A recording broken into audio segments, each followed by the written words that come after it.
that my wonderful mother decided to show me. So we start off, woman running through the woods. She's like, and she's doing the agility course. She's like, the boss needs you. And she's like, okay. She runs and she's like, what you need, boss? And she goes into this facility. We have Hannibal Lecter in our care. That's, first off, that's not something to brag about. You're like, yeah, I have a serial killer who eats people. So she goes down there and other people are like, and she's like, get out of my way. I like women. You're Hannibal Lecter, right? And then he like psychologically damages her. So then she's like, okay, I gotta go. So she like gets against the wall and some guy, that was bad. Grody. And she starts crying and I'm like, baby girl, let me help you. I can fix you. She comes back with the evidence, yeah. And she's like, you know anything about this, sir? We're at the garage scene. This old guy was like unlocking it. Hey mom, is there anything going to happen in this scene? Because I don't like jump scares. They scare me. And she's like, no, I think there may be a finger, but that's it. Yeah, I remembered it as there was some finger in the jar or like an eyeball or something. That was not the case. The case was whole ass head in a jar.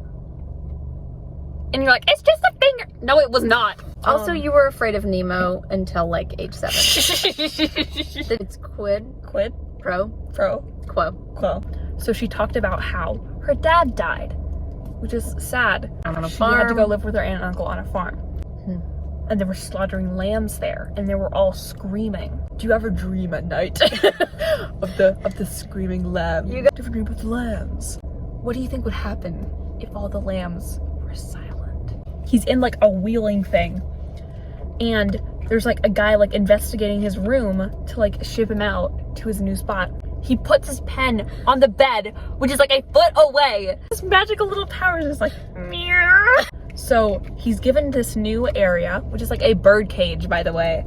And he's sitting there like doing his own drawings and stuff, like looking at all his listening to classical music, like you do. Music, yeah.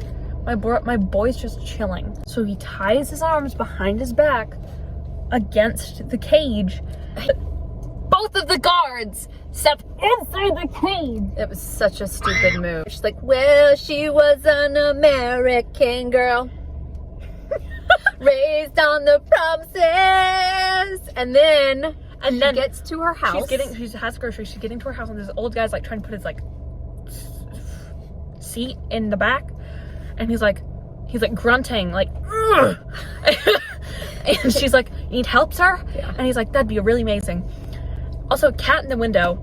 Love you, cat. And he's like, of course, sir. He's like, all right, just step into the van, which is like the dumbest move you could make. Don't do that. Don't do that. Don't ever do that. Don't do that, no. She steps into the van, and he's like, she's like, ah! She's like, and then cut to the cat, and it's like, meow. At the window, so sad. You're like, cat, you're not getting fed tonight. In like a, it's like a well. It's a well. Yeah. It's an empty well. And she's like, help me. She's amazing. I love her so much. I want to play her. Basically, he makes the victims put lotion on their body to make it smoother for when he cuts it off, which is horrific to think about. Well, it puts the lotion on its skin.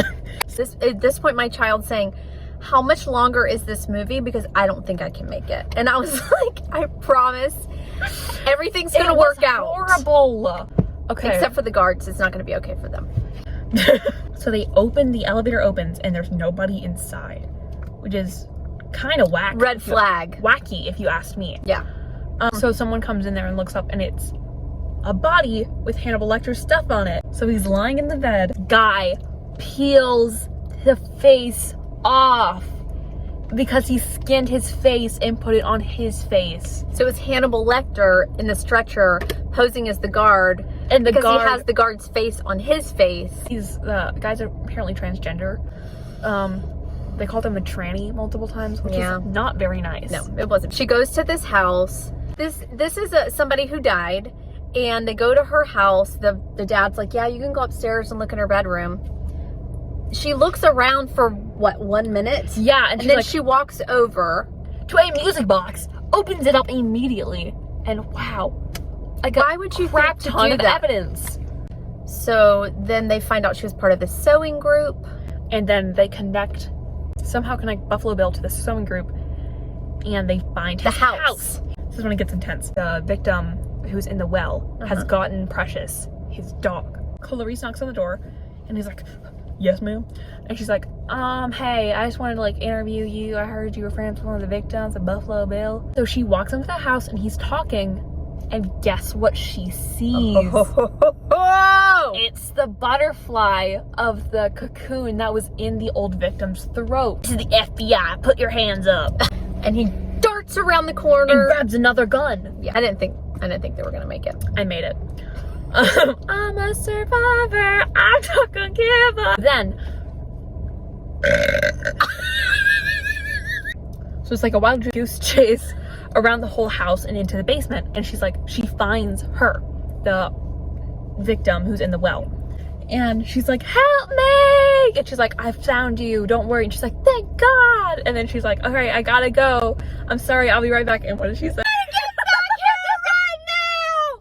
Then the lights go out. He puts on night vision goggles, and then you're seeing like him it from his perspective. And you can hear his breathing, which is disgusting. And then Clarice, like every little noise, she's got the gun. He loads his gun, and she turns around and shoots him. Yeah, she's got like spidey senses. And the police come, and she's like, and then this part makes you almost cry. She gets a graduation I did cry. ceremony. Probably gonna start crying. Or basically, you know how her dad died or whatever? Like, she's at her graduation from the FBI. And they're like, congratulations, Clarice Green, for like completing your FBI training. And also like finding like 2 mass murderers. Her boss, the guy who sent her on this whole mission, is there watching like her graduation. And the guy goes, your dad would have been proud. Ugh. And he was the only male in the whole movie who didn't sexualize her. He was very, just like loving and supportive and just like a great role model. And that's also why it made me cry. And then she's at her graduation party, and she's like, hoo, hoo, hoo. And she gets a phone call, and she's like, hello. And it's like, hey, Clarice, and guess who it is? Your boy Hannibal Lecter. It's like, Hannibal? And he's like, I can't talk for long. She's like, where are you? And he's like, I won't say. I'm having a friend for dinner. And he hangs up. He looks over, and guess who it is? The guy who ran the prison who was such a jerk. He's gonna eat him, is basically what he meant. Mm-hmm. Yeah. For dinner. That's it. I got traumatized. It was a good movie, though, don't you think?